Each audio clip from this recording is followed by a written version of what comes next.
Assalamualaikum warahmatullahi wabarakatuh.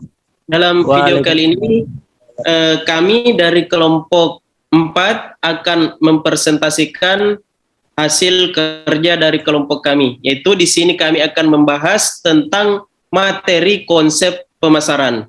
Akan tetapi sebelum memasuki pada pembahasan materi, saya akan memperkenalkan nama-nama teman kelompok saya terlebih dahulu. Yang pertama Arnelin Anggreni, kemudian Nur Wahyudin, Arni Nur Fadilah, dan terakhir Muhammad Nasrun Minallah.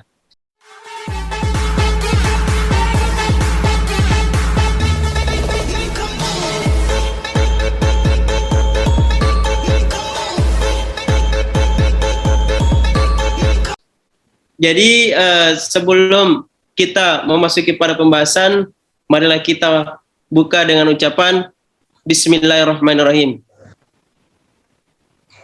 Ya, marilah kita masuk pada materi pembahasan yang akan dibacakan atau dijelaskan oleh teman kelompok saya, Arnelin Anggraini.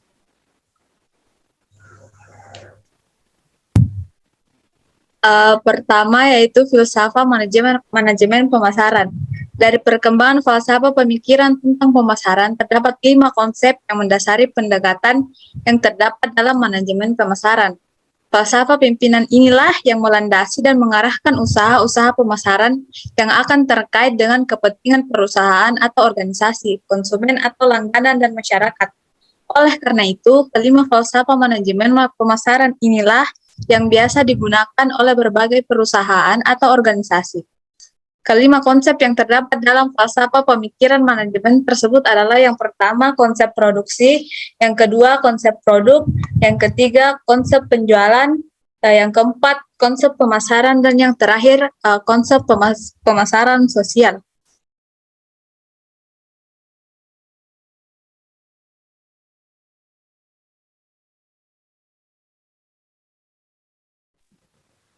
Baik, yang kedua yaitu konsep pemasaran.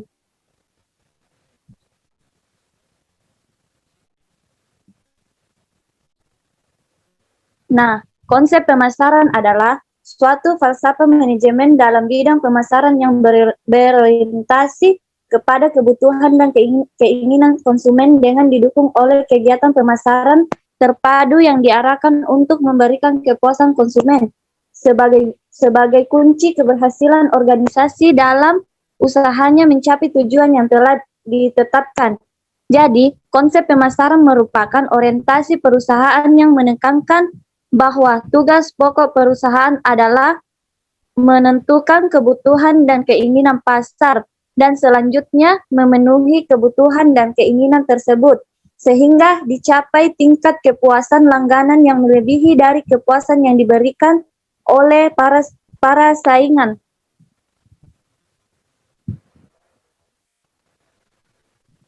Dasar-dasar pemikiran konsep pemasaran. Yang pertama yaitu para konsumen dapat dikelompokkan menjadi beberapa segmen pasar yang berbeda, yang tergantung pada kebutuhan dan keinginan mereka.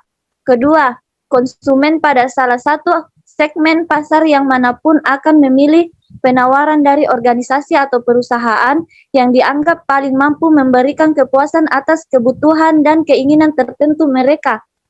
Ketiga, tugas organisasi perusahaan adalah melakukan riset dan menentukan pasar yang menjadi sasarannya serta mengembangkan penawaran dan program pemasaran secara efektif sebagai kunci untuk menarik pembeli dan mempertahankannya sebagai langganan.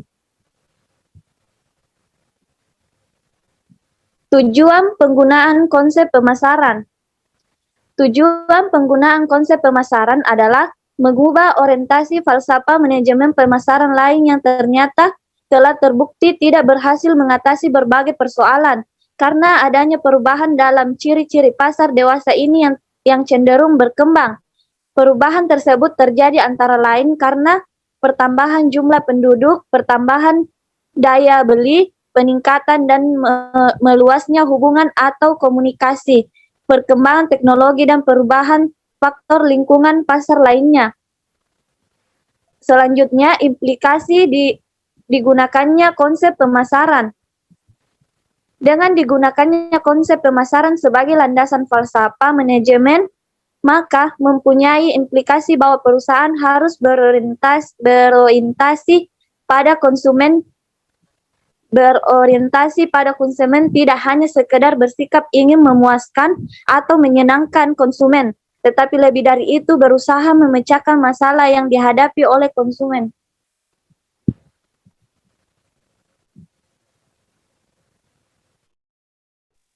Baik, untuk selanjutnya yaitu kebutuhan dan keinginan langganan atau konsumen.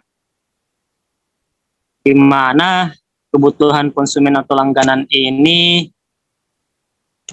bisa perorangan atau rumah tangga, merupakan kebutuhan manusia yang dapat memberikan hal yang menyenangkan dan sangat rumit atau kompleks. Kebutuhan ini mencakup kebutuhan pokok kehidupan seperti makanan, minuman, pakaian, udara perumahan, kesehatan, dan keselamatan. Nah, di samping itu terdapat kebutuhan yang lebih tinggi lagi, yaitu kebutuhan sosial agar dikasihi, ingin mempengaruhi, dan disayangi, dan kebutuhan perorangan atau individual yang meliputi kebutuhan akan pengetahuan dan ekspresi diri atau self-expression. Apabila kebutuhan seseorang tidak dapat terpenuhi dan memuaskan, maka dari itu pelanggan merasa tidak senang atau tidak aman hidupnya. Oke, selanjutnya adalah keinginan konsumen atau langganan. Keinginan konsumen atau langganan ini bisa juga perorangan atau rumah tangga. Nah, di sini pernyataannya yaitu tentang tingkat kepuasan yang diharapkan dari pemenuhan kebutuhan yang dihadapinya atas suatu barang atau jasa. Jadi, keinginan dalam hal ini lebih tinggi tingkatnya dari kebutuhan. Nah, kenapa bisa begitu? Karena keinginan selalu dipengaruhi oleh kebudayaan masyarakat tempat konsumen atau langganan berada, terutama dalam merumuskan objek yang dapat memuaskan pemenuhan kebutuhan. Nah, dalam masyarakat yang kebudayaannya sama, selalu terdapat bermacam variasi dalam keinginan perorangan yang menimbulkan adanya perbedaan dalam pengalaman masing-masing dan perbedaan dari cita rasa atau tes mereka. Oke.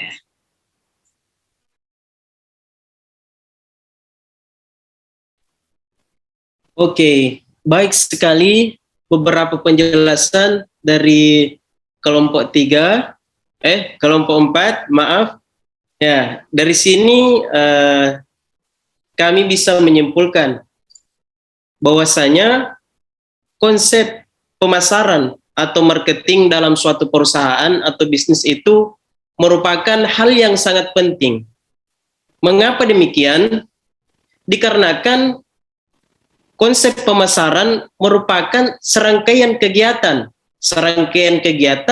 yang memiliki tujuan untuk memasarkan produk yang diproduksi oleh perusahaan. Jadi memiliki tujuan untuk memasarkan produk yang diproduksi oleh perusahaan. Berbagai macam kegiatan tersebut dilakukan agar produk tersebut dapat diminati dan bisa dimanfaatkan oleh masyarakat. Dan juga dalam konsep pemasaran ini terdapat strategi pemasaran 4P, yaitu kumpulan komponen dasar yang menjadi patokan awal bagi bisnis agar konsumen mau membeli produk kita. Strategi pemasaran 4P atau biasa disebut juga dengan marketing mix 4P terdiri dari 4 bagian, yaitu produk, price, place, dan yang terakhir promotion. Nah, itulah beberapa penjelasan dari kelompok 4. Apabila masih banyak kekurangan-kekurangan, ya Kami minta maaf yang sebesar-besarnya. Akhir kalam, Assalamualaikum warahmatullahi wabarakatuh.